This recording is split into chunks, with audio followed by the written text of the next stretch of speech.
მოგესალმებით.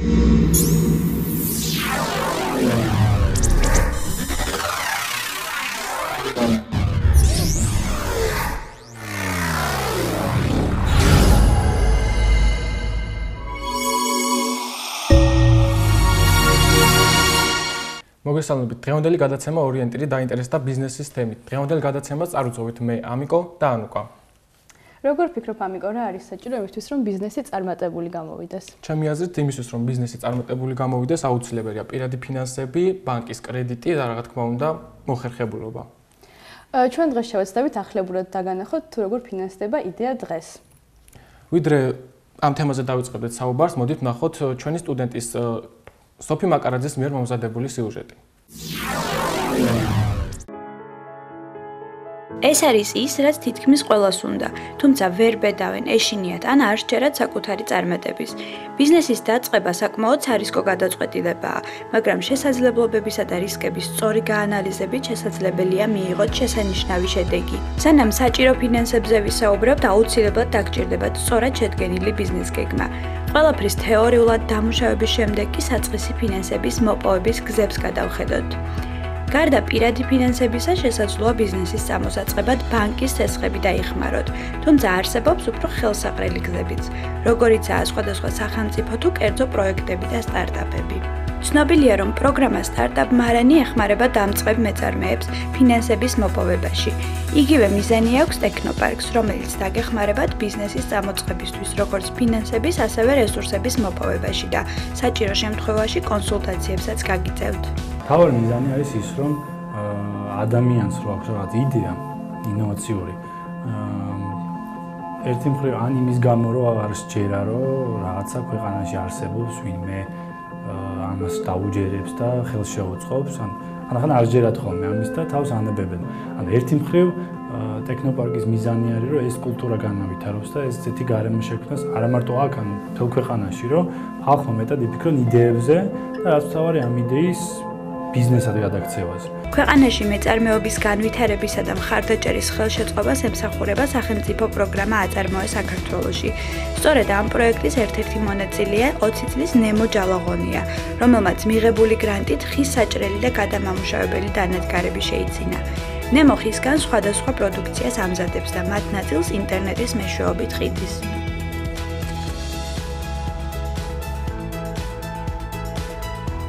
ამ საქმეზე მუშაობა დავიწყე 16 წელსაკში, მამას ვეხმარებოდი, როგორც დამხმარე. შემდეგ მეგობარმა მომაწოდა იდეა, რომ შემევსო ანკეტა და მეც ადავედი, რომ იქნებ მივიღო დაფინანსება და შემძლებოდა და ინდივიდუალურად მუშაობა. შევავსე ანკეტას, სიმართლე გითხრათ, არ ველოდი გამარჯვებას და დაფინანსებას, მაგრამ მოხდა ასე, რომ უკვე გამაჩნია საკუთარი ინვენტარი, თუ მანამდე მიჭირდა ელემენტარულ ნივთებზე მუშაობა, დღეს უკვე სერიოზული ნივთების გაკეთება შემიძლია და სერიოზულ შეკვეთებს ვაკეთებ. მომეცა სტიმული, რომ შევქმნე კიდევ ახალი იდეები და კიდევ ახალი პროდუქტი მოვაწოდო ხალხს. როგორც ხედავთ, ბიზნესის წამოწყება ადრეულ ასაკში შესაძლებელია. თუ თქვენ ხართ ენერგიული, კრეატიული, შრომის მოყვარე და გსურთ გქონდეთ თქვენი ბიზნესი, დღეს ჩვენ გადაცემა ორიენტირში გასწავლით ბიზნესის დაწყებისა და წარმატების მიღწევის სხვადასხვა გზებს.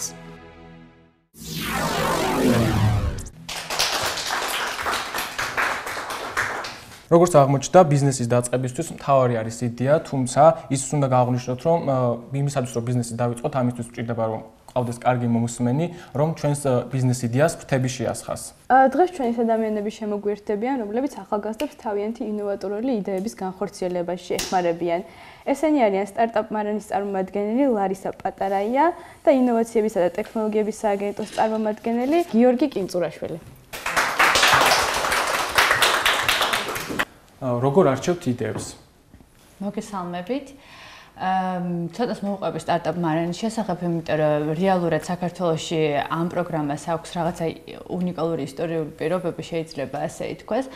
ჩვენ დავიწყეთ ამ პროექტზე ფიქრი 2013 წელს და რეალურად გამახორციელეთ ზუსტად ამ წელს. როდესაც ჩვენ ვფიქრობდით, როგორ შეიძლება შევუწყოთ ხელი ახალ ბიზნესების გაჩენა საქართველოში, აღმოვაჩინეთ ერთი კონკრეტული ეს შეიძლება ითქვას, რომ ეს იყო გეფი, ასე ვთქვათ, რა იმ დროის საქართველოში. არსებობდა რაღაცა ტიპის ინკუბატორები, აქცელერატორები, მაგრამ ვერც ერთი ეს დაწესებულება ვერ უზრუნველყოფდა იმას, რომ საბოლოო ჯამში იდეა, რომელიც იყო ღირებული, ადამიანი, რომელმაც იცოდა ის საქმე, რომელსაც ცდილობდა რომ ხელი მოეკიდებინა, რაღაცნაირად კომერციალიზაციისთვის შეეწყოთ ხელი. შესაბამისად, ჩვენ ვიფიქრეთ, რომ გავაკეთებდით სივრცეს, სადაც პირდაპირ შევძლებდით შეგვეხვედრებინა იდეის ავტორები, ინვესტორებს და შესაბამისად ამ ადამიანებს ექნებოდათ შესაძლებლობა გადაელახათ ის ბარიერი, რომელიც იცით, რომ თქვენ სტარტაპების წამოწყების დროს არის ერთ-ერთი ყველაზე მნიშვნელოვანი, ეს არის ზუსტად დაფინანსების მოპოვება. შესაბამისად, წლების შემდეგაც დღესდღეობით ჩვენ ამ ფორმატს ვინარჩუნებთ, ასე ვთქვათ. და ახლა 29 მაისს გვექნება მეხუთე ღონისძიება, რომელიც ჩატარდება ტექნოპარკში, რომ მოგიყვეთ პროცესი, როგორ ხდება სტარტაპ მარანში მოხვედრა. ჩვენ ვაცხადებთ წელიწადში 2 ჯერ კონკურსს, სადაც საკმაოდ ბევრი ადამიანი იღებს მონაწილეობას. შერჩევის პირველადი კრიტერიუმები არის საკმაოდ მარტივი. თქვენ უნდა დააფიქსიროთ თქვენი იდეა, გაშიავსოთ კონკრეტული აპლიკაცია და ამის შემდეგ იწყება გადარჩევის სხვა ეტაპები. როგორც წესი, დაახლოებით 150-დან 200-მდე განაცხადი შემოდის ყოველ კონკურსზე და საბოლოო ჯამში ივენთისთვის ემზადება დაახლოებით 10 აპლიკანტი. რას ვუზრუნველყოფთ ჩვენ ამ 10 აპლიკანტისთვის? ეს არის კონკრეტულად ამ ადამიანებთან ურთიერთობა, მათი იდეის დახვეწა, ბიზნეს მოდელის შემუშავება და იმ ფორმატის მომზადება, რომელიც არის ყველაზე მნიშვნელოვანი ინვესტორისთვის. ანუ აქ არის ლაპარაკი ფინანსურ გათვლებაზე, აქ არის ლაპარაკი იდეა რამდენად გლობალურია, რამდენად აქვს მას პერსპექტივა, რამდენად შესაძლებელია მისი კომერციალიზაცია რაღაცა კონკრეტულ პერიოდში განხორციელდეს და საბოლოო ჯამში ეს ყველაფერი გვირგვინდება იმით, რომ პირდაპირ კომუნიკაცია დგება ინვესტორსა და იდეის ავტორს შორის და ჩვენ გვაქვს წარმატებული кейსები, რამდენიმე წარმატებული кейსი, რომელიც სწორედ სტარტაპ მარანის ფარგლებში განხორციელდა. დიახ, და აი როგორ მაგალითად დავინტერესდი ამ თემით, აი როგორ მოგიპოვოთ ან გარკვეულ გვერდიან, ვებ გვერდიან მისამართი რო ვთქვათ, რა თქმა უნდა, თქვენ შეგიძლიათ გვიპოვოთ ჩვენ ვირტუალურ სივრცეში, არსებობს სპეციალური ვებ გვერდი სტარტაპ მარანის Facebook-ზე ვარ საკმაოდ აქტიური და რა თქმა უნდა, ჩვენ გვაქვს ჩვენი ოფისი, სადაც შეგიძლიათ მობრძანდეთ და პირდაპირ კომუნიკაციაზე გამოხვიდეთ ჩვენთან.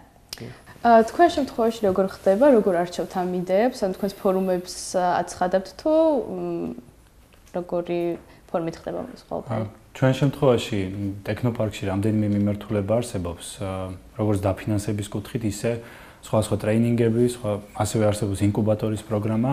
თუმცა მიუხედავად თქვა პროექტების მრავალი მიმართულებისა, ძირითადი კრიტერიუმი გუნდების შერჩევისას არის ხოლმე პროექტების შერჩევისას არის, რა თქმა უნდა, იდეა, რამდენად ინოვაციურია, საინტერესოა, რამდენად ბიზნეს პოტენციალი აქვს და ძალიან დიდი მნიშვნელობას ვანიჭებთ ჩვენ უშუალოდ გუნდს.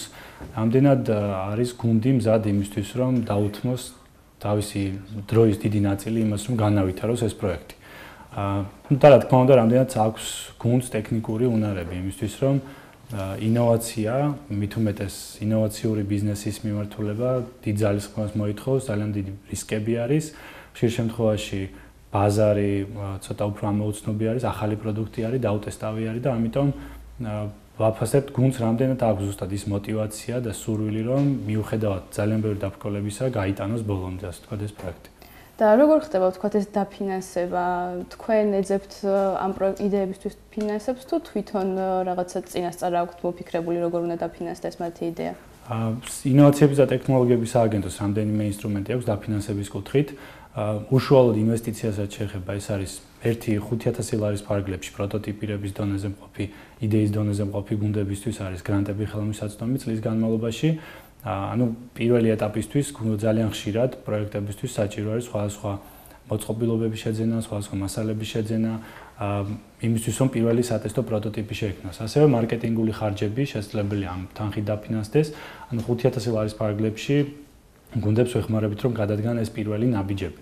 სააგენტოსგან გაიცემა პირდაპირ სახელმწიფო ბიუჯეტიდან ეს თანხა და ნებისმიერ გუნდს შეუძლია განაცხადოს წლის განმავლობაში მარტივად სააგენტოს წინაშე პროექტი და მოითხოვოს დაფინანსება.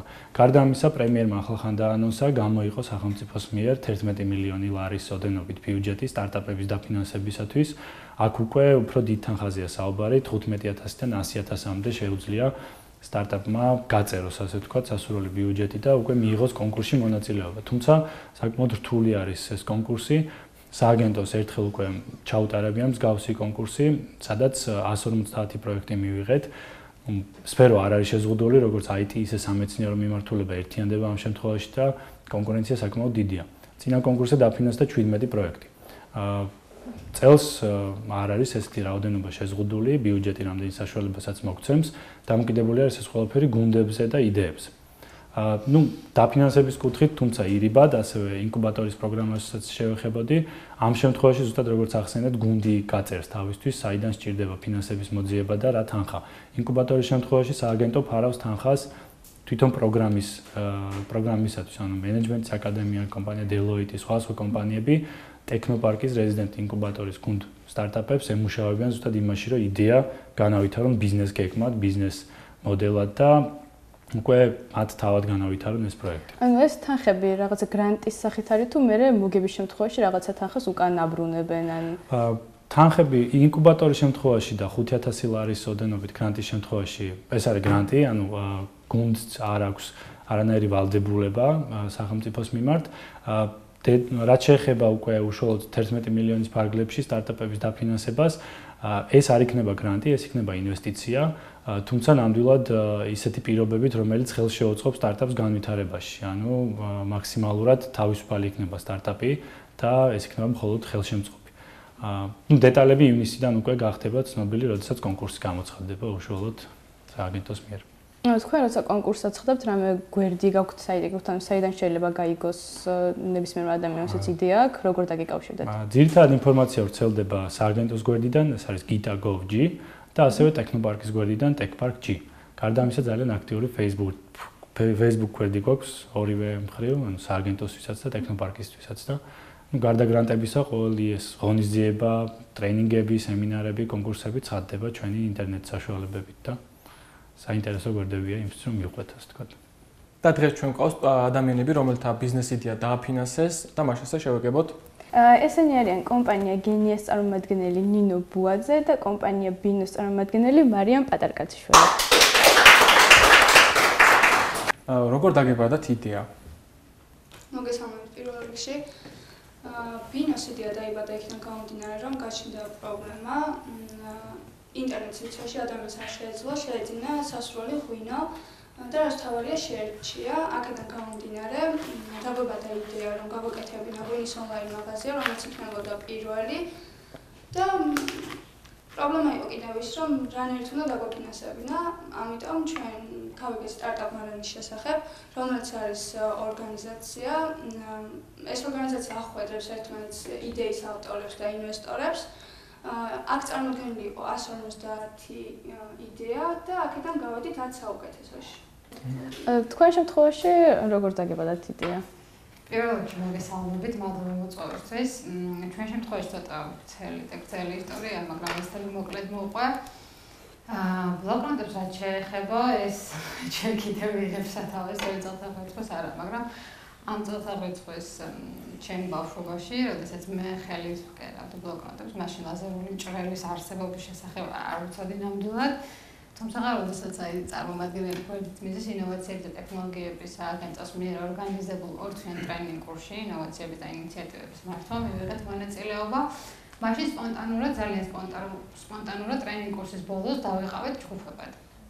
და დაგვავალა ამდენად გვერდით რაიმე ორიგინალური ნიჭის შექმნა. ვიყავით 4 ჯგუფში და იდეა პირველ რიგში რაც მომევიდა თავში ის იყო მოდი შევქმნათ ბლოკნოტები.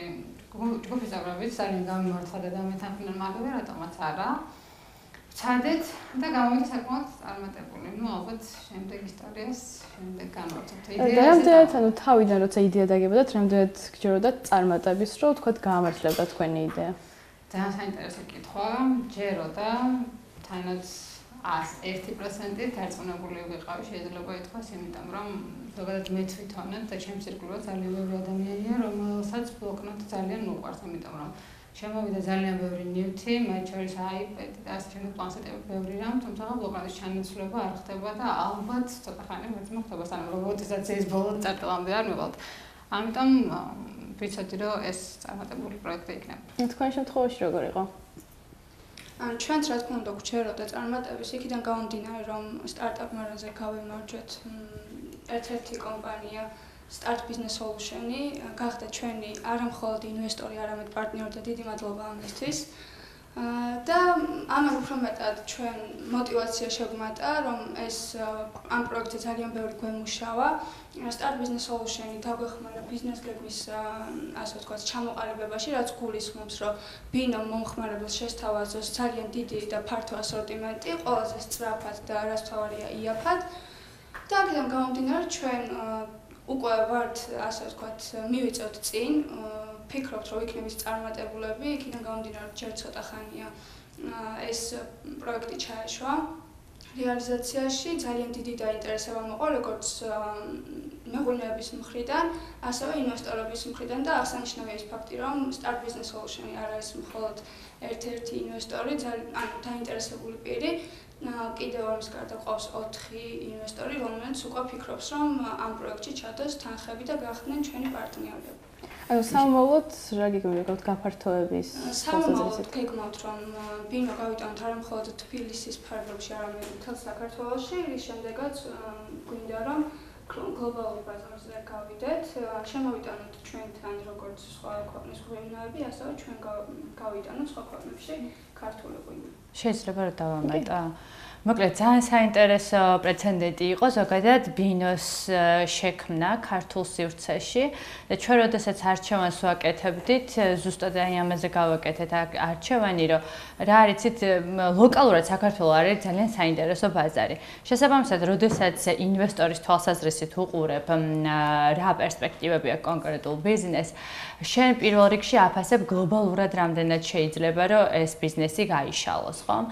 ბინოს დღესდღეობით რაც შეიძლება თამამად ვთქვათ არის ის, რომ დაამტკიცა მან მინიმალური სიცოცხლის უნარიანობა და დამერწმუნებით ალბათ, რომ entrepreneurship-ში და ზოგადად სტარტაპებში ეს არის უმნიშვნელოვანესი ეტაპი, როდესაც შენ იცი, რომ სიცოცხლის უნარიანია ეს ბიზნესი და შესაბამისად მარტის თვიდან მოყოლებული, როდესაც ჩვენ უკვე დავიწყეთ კომერციალიზაცია და გამოვედით ასე ვთქვათ ბაზარზე, დღესდღეობით უკვე გვაქვს ძალიან რეალური განვითარების გეგმები, მათ შორის მარიამმა ახსენა მაგალითად ის, რომ აი სტარტაპი როგორ ფასდება, ხო? დასაწყის ეტაპზე ძალიან რთულია ილაპარაკო, რამდენად მომგებიანია ამ წუთას ეს ბიზნესი, რამდენი აქვს IRR, Android და ასე შემდეგ, რასაც უყურებენ ინვესტორები, ხო? რეალურად დასაწყის ეტაპზე სტარტაპის წარმატება ფასდება იმით, რამდენი ინვესტორი ინტერესდება და რა მზაობა აქვთ მათ იმისთვის, რომ ჩადონ კომპანიაში კომპანიის გასავითარებლად. ამ თვალსაზრისით მე შემიძლია თამამად ვთქვა, რომ ბინო არის ერთ-ერთი გამონაკლისი კომპანია, სადაც აქტიურობა არის ძალიან მაღალი ინვესტორების მხრიდან და რა თქმა უნდა ეს ჩვენ გვაძლევს გაცილებით უფრო მეტ სტიმულს იმისთვის, რომ ზუსტად მივყვეთ ჩვენ არჩეულ გზას და ამ შემთხვევაში ყველაზე მნიშვნელოვანი არის ის კომპონენტი, შენ როგორ ქმნი ბიზნეს მოდელს, იმიტომ რომ ონლაინ შოპინგი არ არის ახალი თემა, მაგრამ აქ არის ლაპარაკი, შენ რა ფორმატით და როგორ აპირებ ამის გაკეთებას და როგორ გამოვედით საერთოდ პირველად ბაზარზე. შეგებია. თქვენ შემთხვევაში როგორ ხდება აი თვეში რამოდენიმე კონკრეტულ რაოდენობას ამზადებთ ბლოკნოტების თუ უბრალოდ ინდივიდუალურ შეკვეთებზე არის ყველაფერი? გეტყვით, ზოგადად როგორც ინდივიდუალური, ასევე კორპორაციული შეკვეთები მიგვიღია და ვაკეთებთ, ასევე თვის განმავლობაში გააჩნია შეკვეთას ინდივიდუალურად. ანუ ინდივიდუალურად არის, რაღაც რაოდენობას არ ამზადებთ. რაღაც რაოდენობასაც ვამზად, ანუ კონკრეტულად ესე სტანდარტული ბლოკნოტები არ გაქვთ, ხო? შეკვეთის მიხედვით. ანუ გვაქვს ჩვენ თვითონ შექმნილი სტანდარტული ბლოკნოტებიც რეალიზებული და გაყიდვაში თუ ვინმე სურს რომ იყიდოს, ასევე შეკვეთის მიხედვით ინდივიდუალურ დონეზე და ასევე კორპორაციულ დონეზე. ანუ არ არის რაღაცა ხისტად, რომ აი გინდა თუ რა 10 ბლოკნოტი უნდა იყიდო. ეს ეგებია. მოკლედ რო გითხრათ, თვითონ თქვენგანაც იკითხებით, აი მოკლედ შევისახით რომ მოგცეთ, აი რას ძირითადად ბიზნესში რა ხასიათი არის საჭირო იმისთვის, რომ აი წარმატებული იყო ამ სფეროში. დავიწყებ მაშინ მე თქვენის ნებართვით. ძალიან რთულია გააკეთო სტარტაპი და ძალიან რთულია იყო მეწარმე. მით უმეტეს იმ კულტურაში, სადაც ჩვენ ვცხოვრობთ, სადაც ყველა როგორც წესი ჩვენ ნაკლოვანებებზე მიგვითითებს ხოლმე და პოზიტიური ფსიქოლოგია ნაკლებად არის ამ კულტურის დამახასიათებელი თვისება, ხომ? რეალურად პირადად ჩემი გამოცდილებით და ალბათ ამეთანხმებიან გოგოებიც, როდესაც იდეა მოგდის, როგორც წესი, ყოველთვის კრიტიკის ქარცეცხლში ეხვევი ხოლმე სხვა ადამიანების მხრიდან. და ძალიან მნიშვნელოვანია, რომ ყავდეს ვინმე თანამოაზრე, რომელსაც შენი ჯერა. ეს არის პირველ რიგში ის, რომ შენ უნდა გჯეროდეს საკუთარი თავის, აუცილებლად გარშემო უნდა შემოიკრიბო ადამიანები, რომლებიც დარწმუნებული არიან ბევრი წინაღობის მიუხედავად, რომ ეს იდეა აუცილებლად განხორციელდება და მესამე კომპონენტი სტარტაპი არ არის ჩვეულებრივი კორპორაცია, სტარტაპი არის 24 საათიანი მუშაობა, ეს არის მუშაობა, სადაც კონკრეტული როლები არ არსებობს და ყველა ადამიანი, რომელიც ჩართულია ბიზნესში, აბსოლუტურად თანაბრად საკუთარ მხრებზე იღებს ძალიან დიდ პასუხისმგებლობას. მე ეს რამეს დავამატებდი, რომ ძალიან მნიშვნელოვანი არის, რომ ადამიანი იყოს ღია ინფორმაციისათვის. ანუ რის თქმა მინდა, დავამატებდი, როგორ შეიქმნა გენია. ანუ ეს არის პროექტი, რომლის პარაგრაფში შეიძლება საერთოდ არ გქონდეს შენ ტექნოლოგიური ცოდნა, ბიზნეს ცოდნა, მაგრამ იმ ეტაპების მიხედვით, რაც საკმაოდ რთული არის, საკმაოდ ძალიან ბევრი დაბრკოლება ხდებოდა გუნდებს, ძალიან ბევრი ახალი რამ შეითვისეს, ახალი რამ ისწავლეს, ბევრი ადამიანი გაიცნეს და საერთოდ შეცვალეს თავისი ცხოვრება.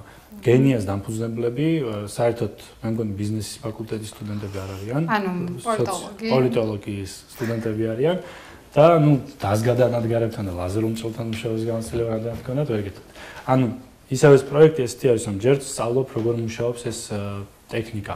შემდეგ რა შეიძლება ამით გააკეთო. შემდეგ ხვდები ძალიან ბევრ საინტერესო ადამიანს და ავითარებ ამ იდეას. სწავლობ ბევრ რამეს, გეგმავ და როგორც ჩვენმა კოლეგამ თქვა, საკმაოდ მძიმე შრომატევად სამუშაო, 24 საათი უნდა მუშაობდი ამაზე. იმას ვისურვებდი, რომ მეტი ახალგაზრდა იყოს, ასე ვთქვათ, ყურადღებით მსგავსი პროექტების შესახებ, რომ მიიღონ ინფორმაცია, ისწავლონ ახალი უნარჩვევები, განივითარონ და მართლა ძალიან ბევრი შესაძლებლობა არის. სააგენტოს მხრიდან, სხვა ორგანიზაციების მხრიდან, სტარტაპ მარანის მხრიდან, რომ რეალურად თუ იდეა გაქვს, მართლა განავითაროს კონკრეტულ კომპანიამდე. თუმცა ძალიან ბევრი ახალგაზრდა მაინც უყურადღებოდ ტოვებს ხოლმე ესეთ კონკურსებს და გონიათ, რომ შემდეგ კონკურსს ეცდიან. ამიტომ ვისურვებდი, რომ უფრო მეტი ახალგაზრდა ერთვებოდეს ესეთ კონკურსებში და რა თქმა უნდა, უკვე შრომა ჩადონ იმაში, რომ გავიდნენ ბოლოში და ეს ყველა დაბრკოლება გადაალახო. თქვენ რას ურჩევდით ახლა იმ ადამიანებს, ვისაც რაღაცა იდეა აქვთ და ანუ იმედი აქვთ, რომ ვიღაცა დაუფინანსებს და მას იდეას ყურადღებას მიაქცევს. სხვა რა შეგიძლიათ ურჩევთ ამ ადამიანებს? ვეთყოდი და ურჩევდი იმას გამოცდილების საფუძველზე, რომ გიორგიმ სწორად აღნიშნა, სულაც არ არის აუცილებელი რაღაცაში იყოს სუპერპროფესიონალი, როცა რაღაცას იწყებს ასურველია, რა თქმა უნდა, მაგრამ აუცილებელი არა. ისიც რომ ბევრი კრიტიკა ხდება წინ, ესეც რეალობასთან ახლოს არის, თუმცა ჩვენ შემთხვევაში ძალიან გაგვიმართლა და мотиваციის მომცემი ბევრად მეტი ყავდა გზაზე, ვიდრე რაღაცა კრიტიკოსი, მაგრამ რა თქმა უნდა ძალიან ბევრი დაწყვალების გადალახვა მოგვიწია. ვურჩევდი იმას, რომ შეიძლება ეს ბანალურად ჟღერდეს ერთი შეხედვით, მაგრამ ესე არ არის, თორსა სიღრმეებშალოთ აქვს ამ სიტყვებს ძალიან დიდი ძალა, რომ უნდა გჯეროდეს, მართლა უნდა გჯეროდეს. როცა რაღაცას გჯერა, იქ უკვე მნიშვნელობას კარგავს წინაღობები. და უფრო გაძლიერებს რა თქმა უნდა და ვეთყოდი იმას, რომ შეუძლებელი მართლა არაფერი არ არის. რაიმე ახალი სიტუაციის ათვისება მით უმეტეს, ასე რომ წინ წარმატებისკენ. დარბაზ თუ აქვს კითხვები? მოგესალმებით. მე მაინტერესებს როგორ ხდება პროექტის შერჩევა და რა კრიტერიუმებს უნდა აკმაყოფილებდეს აპლიკანტი. რომ თქვენი ჩვენი ბიზნეს იდეა დაფინანსდეს. მოკლედ, ძირითადად ტენდენციები საქართველოში ახლა შეამჩნევდეთ, რომ არის ინოვაციური ბიზნეს იდეებთან. მე მართალი გითხრათ, ჩემი საკმაოდ ხანგრძლივი გამოცდილების, როგორ იქნება ახალი ბიზნესები და ახალი სტარტაპები, ეს არ არის აუცილებელი, რომ მაგალითად აუცილებლად ტექნოლოგიური ინოვაცია უნდა იყოს, ხო? მაგალითად, ჩვენ ვთქვით, რომ ტექნოპარკი პირდაპირ ამაზეა ორიენტირებული. მაგრამ თქვენი იდეა, რა თქმა უნდა, თქვენი იდეას არავინ არ დააფინანსებს, თუ ეს იქნება რაღაცა სახაჭაპურე, ხო? თუმცა თუ შეიძლება იყოს ეს თონე, რომელიც იქნება აბსოლუტურად ინოვაციური, აბსოლუტურად განსხვავებულ ბიზნეს მოდელზე შექმნილი და აქ შანსები ძალიან დიდია. ამიტომ ვიდეოებში არ შეიზღუდოთ. ჩვენ დაგეხმარებით იმაში, რომ თქვენი იდეა ვაქციოთ ძალიან წარმატებულ ბიზნეს მოდელად. იცით როგორ არის მარტო იდეებზე ორიენტირიც არ უნდა გქონდეს. ინვესტორები არ ეძებენ იდეებს. დღესდღეობით იდეების ნაკლებობა არავის არ აქვს. ინვესტორები ეძებენ პარტნიორებს, სანდორ პარტნიორებს. ამიტომ ძალიან მნიშვნელოვანია თქვენ რამდენად მზად ხართ იმისთვის, რისი გაკეთებაც გინდათ. რას დებთ თქვენ თქვენ სპინაზე, ხო, ასე რა ვთქვათ. ამიტომ მიეცით ფანტაზიას, ფართო გასაქანი და თქვენ ხართ დარწმუნებული ვარ, რომ თქვენი იდეა იქნება შესაბამისად შეფუთული და აუცილებლად მოიპოვებთ დაფინანსებას. ჩვენ შემთხვევაში გამეორდები ძალიან დიდი მნიშვნელობა აქვს თვითონ გუნდს. ანუ ჩვენ შემთხვევაში ძალიან ბევრი იდეაა მართალია. ძალიან ბევრი ადამიანი მოდის ძალიან ბევრი საინტერესო იდეით, თუმცა ჩვენ ყოველთვის ვეძებთ ისეთ ადამიანებს, ვისაც სურს ამ იდეის ბიზნესად განვითარება. ანუ ჩვენ არ ვავითარებთ მის ბიზნესს. ანუ პირველ რიგში ვაქცევთ ყურადღებას, რამდენად არის ადამიანი მზად რომ შეუდგეს განხორციელების ეტაპს. ანუ იდეებზე მუშაობა, ფიქრი, კრეატიულობა ყველას უყვარს და ძალიან ისეთი ტრენდული, პოპულარული თემაც არის ახლა კრეატიული ადამიანები და კრეატივები. მაგრამ ჩვენ ყოველთვის ვეძებთ ადამიანებს, ვისაც სურს რომ ეს ყველაფერი ქმედებებში გადაიყვანოს. ანუ თუნდაც ის რომ თქვა რაღაც ინოვაციური იდეა მაქვს და აი ძალიან ცუდი, მაგრამ პროტოტიპი შევქმენი, რაღაცა მუშაობს და მე ამით მოვედი. და არა ვთქვათ ველოდე ვიღაცას და ვილაპარაკე, აი დაფინანსება არ არის, აი ვთქვათ დეველოპერი არ მყავს, აი ის არ მყავს. ანუ მაქსიმალურად უნდა ეცადოს გუნდი, რომ პირველი ნაბიჯები, მით უმეტეს პირველი ნაბიჯები თვითონ გადადგას. ანუ ყოველთვის უყურებთ გუნდის мотиваციას და რა თქმა უნდა კომპეტენციას. ბევრი ადამიანი მოდის, მაქვს მობილური აპლიკაციის იდეა, მაგრამ არ ყავს დეველოპერი და ჩვენ გვეუბნებიან, აბა დეველოპერს თუ გვიშოვით. ამ დროს შეიძლება მეორე მხრივ თვითონ მან მოიპოვოს ესეთი საინტერესო დეველოპერები, საინტერესო ადამიანები და გუნდი შეკრას, რომელსაც мотиваცია ექნება, რომ განავითაროს ეს ყველაფერი.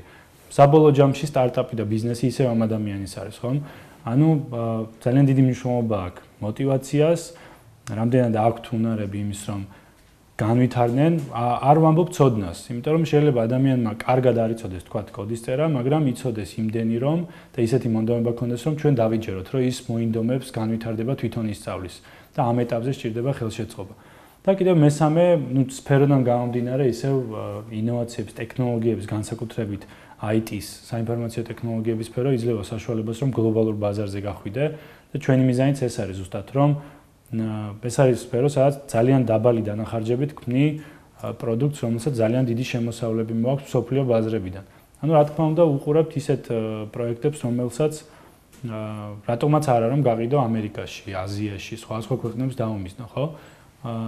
და ძალიან გვიხარია ხოლმე, როცა ადამიანი მოდის ზუსტად ამ ამბიციით და ეს ცუდი არ არის, როცა შენ ფიქრობ, რომ საქართველოს გარეთ გახვიდე და რაღაც დიდი და ამბიციური პროექტი შექმნა. თუმცა რა თქმა უნდა კიდევ დაუბრუნდები იმას, რომ ეს ამბიციები არ უნდა დარჩეს მხოლოდ იდეებად და ასე ვთქვათ გეგმად. უყურებთ იმას, რამდენად ადამიანს აქვს იმის უნარები, რომ მიყვეს თავის ამბიციებს და ქმედებები განახორციელოს პარალელურად. მოგესალმებით, კომპანია ბინოს წარმომადგენელთან მექნება შეკითხვა. თქვენ ქვით რომ გაქვთ ონლაინ შოპინგი და როგორ ახერხებთ ღვინის დაგემოვნების გარეშე გაყიდვას? ან ზოგადად ონლაინ შოპინგის მინუსი არის ეგ, ასე ვთქვათ, შეიძლება არც იყოს მინუსი, მაგრამ თუნდაც ტანსაც მის ონლაინ შოპინგი ვერ ჩაიცმე, ხო, ვერ მოიზომავ, მაგრამ მაინც იწერ. ამ შემთხვევაში ბინოსაც არ აქვს ეგ შესაძლებლობა, მაგრამ იგეგმება, გქონდა რამდენიმე პრეცედენტი, რომ მოგწერა მომხმარებელმა, რანაირად შეიძლება დავაგემოვნოთ, მაგრამ ჯერჯერობით ეს სერვისი არ გვაქვს. თუმცა გეგმაში გვაქვს. მაგრამ ეს ხელს არ გიშლით, ხომ, რომ კარგად გაყიდოთ ღვინო? არა, რა თქმა უნდა, ჩვენთან წარმოდგენილია ისეთი ბრენდები, რომლებიც უკვე ყველა მიცის, მაგრამ დავამატებ იმას, რომ გვინდა ძალიან წინ წამოწიოთ საოჯახო მარნების შემოთავაზებები და პროდუქცია, რადგან ხალხმა არ იცის, თუმცა ძალიან კარგია საოჯახო მარნები და გვინდა რომ მათ გაუხსნათ გზა, გაუხსნათ არხი, რადგან მათმა მომხმარებელმა მარტივად შეიძინონ ღვინო. სახელმწიფო 4 საფეხურიანი გეგმის მეორე საფეხური არის სტარტაპები. რატომ არის ეს ასეთი მნიშვნელოვანი სახელმწიფოსთვის? რატომ სტარტაპები? სტარტაპები არიან ის ადამიანები, ზოგადად ეგრეთ წოდებული ანტრეპრენორები, რომლებმაც აირჩიეს ის გზა, რომ თუნდაც სტუდენტობის ასაკში, რომ თვითონ შექმნა თავისი კომპანია, თვითონ დაასაქმონ საკუთარი თავი და უკვე შეუქმნან სხვებს საშუალება, რომ დასაქმნან. ანუ ეს არის პირდაპირი ინვესტიცია კომპანიების შექმნაში. რატომ ინოვაციური სტარტაპები? ეს არის ყველაზე სარისკო მიმართულება, ასე ვთქვათ, ბიზნეს წარმოების. ბანკები ხშირ შემთხვევაში თავს იკავებენ ასეთი პროექტების დაფინანსებისგან, იმიტომ რომ ძალიან დიდია რისკი და საქართველოშიც კარგია სტარტაპმარანმა უკვე დაიწყო ამ კულტურის განვითარება. ჯერჯერობით კერძო ინვესტიციების ჩადების დიდი, ასე ვთქვათ, კულტურა არ არის ინოვაციურ სტარტაპებში. ამიტომ ძალიან ბევრ ქვეყანაში, მათ შორის ისრაელში, ესტონეთში, ამერიკაშიც ამ ტიპის მხარდაჭერა ხშირად ხდება სახელმწიფოს მხრიდან, რომ მათ შექმნა პირველი პრეცედენტი, ასე ვთქვათ, სტარტაპში, კომპანიაში ინვესტირების და უკვე ამის გარანტად, ვთქვათ, უფრო მეტი კერძო ინვესტიცია ხდება ინიციატორი, რომ ჩადოს სტარტაპებში ინვესტიცია.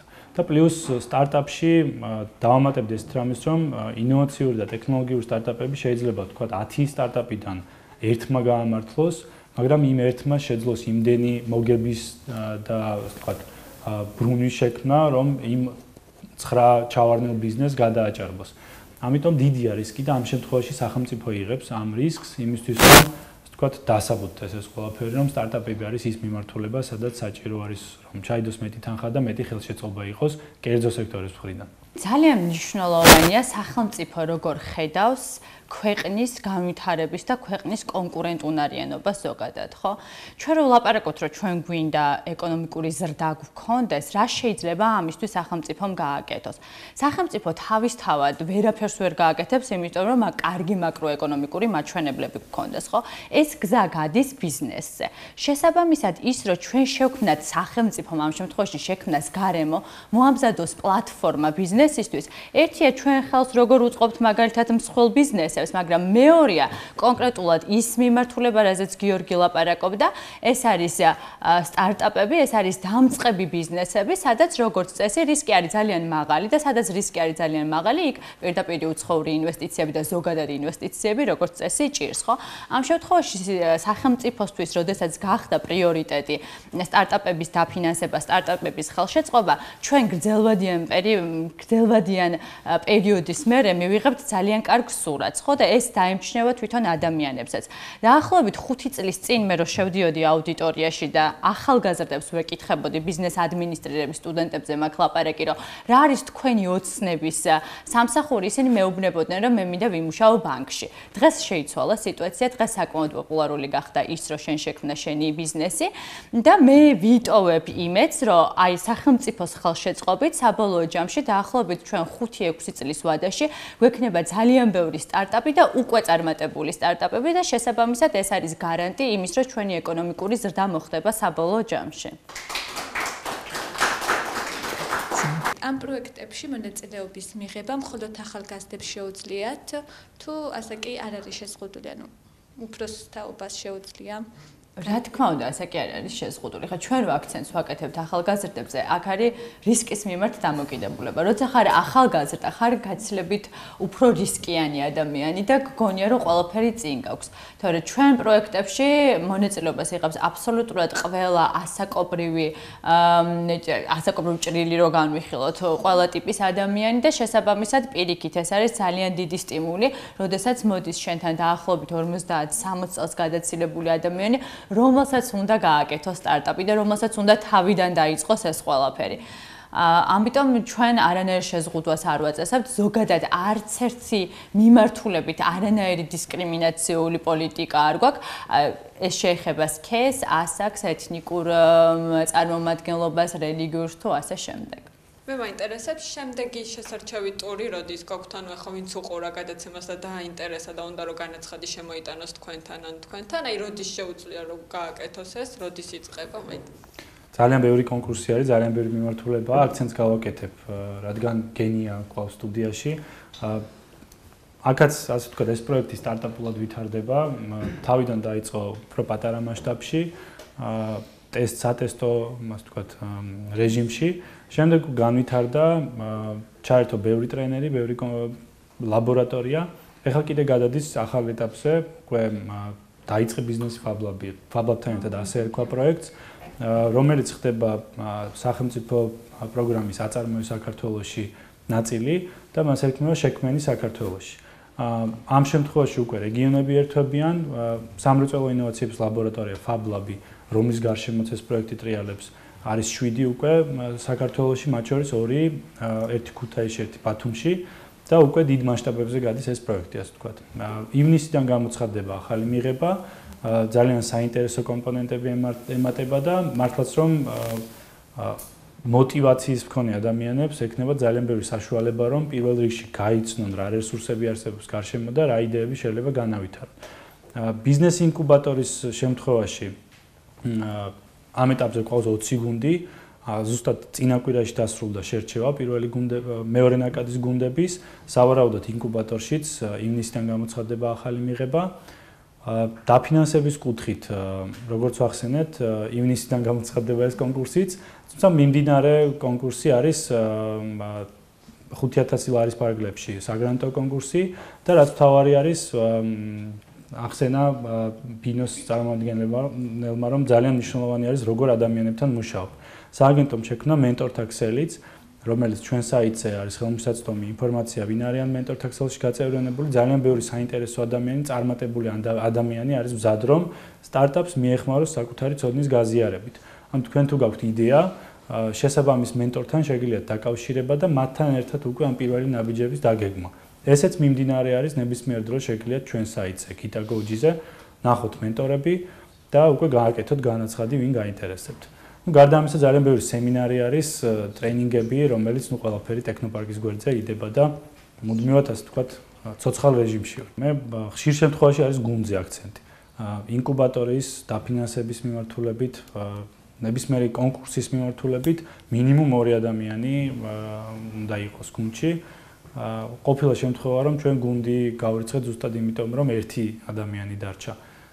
საკმაოდ შრომატევადი საქმე არის, როგორც თქვით, ხშირ შემთხვევაში ეს საქმიანობა უკავშირდება არა მარტო ბიზნესზე მუშაობას, არამედ ტექნიკურ მხარეზე მუშაობას, ამიტომ 1 ადამიანი ვერ ახერხებს ხოლმე კონკურენციის გაწევას სხვა გუნდებთან. ამიტომ მინიმუმ 2 ადამიანს ვითხოვთ ჩვენ რომ იყოს ყველა კონკურსში.